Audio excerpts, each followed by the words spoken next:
Voilà, c'est maintenant l'heure de notre page des sports et on va commencer par du tennis avec une victoire historique de Ons Jabeur et c'était au tournoi de Birmingham au Royaume-Uni. Bonsoir Alice-Laure. Bonsoir, la Tunisienne de 26 ans est devenue aujourd'hui la première femme africaine et arabe à réaliser un tel exploit. Ons Jabeur s'est imposée sur gazon en 2-7, 7-5, 6-4 face à la Russe Daria Kasatkina. Elle remporte le premier titre de sa carrière professionnelle. Elle s'est également, toujours à ce tournoi, qualifiée pour la finale double avec sa coéquipière, l'Australienne Hélène Pérez.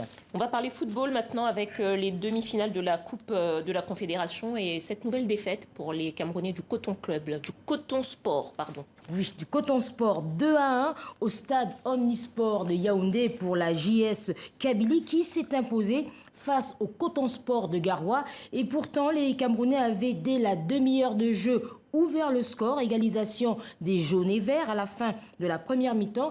Et à la 62e minute, Matanda marque contre son camp. Les poulains du coach français Denis Lavergne prennent une belle option pour la qualification en finale.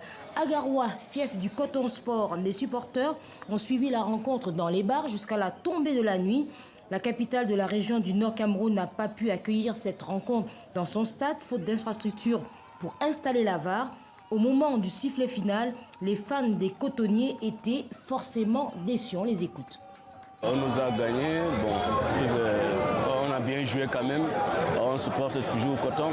Espérons que les matchs de retour, on fera le mieux possible, mais on est quand même déçus un peu là.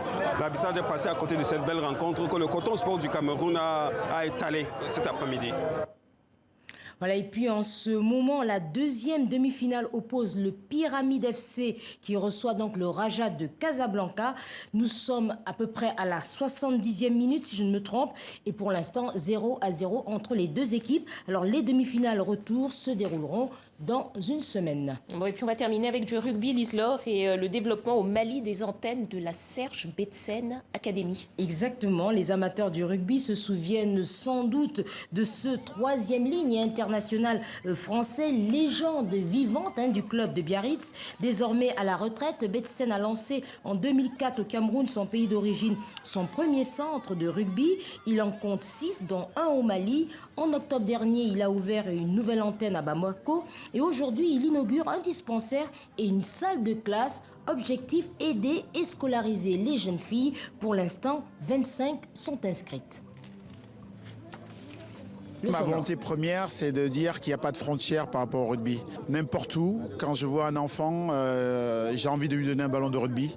J'ai envie qu'il grandisse à travers le rugby. J'ai envie qu'il se construise à travers le rugby. Et c'est un peu ça la volonté. On ne peut pas voir les enfants dehors qui foutent rien, qui se droguent sans les récupérer. C'est ça, d'où l'idée est venue d'avoir cette Vincent parmi nous et puis son idée de scolariser 25 filles.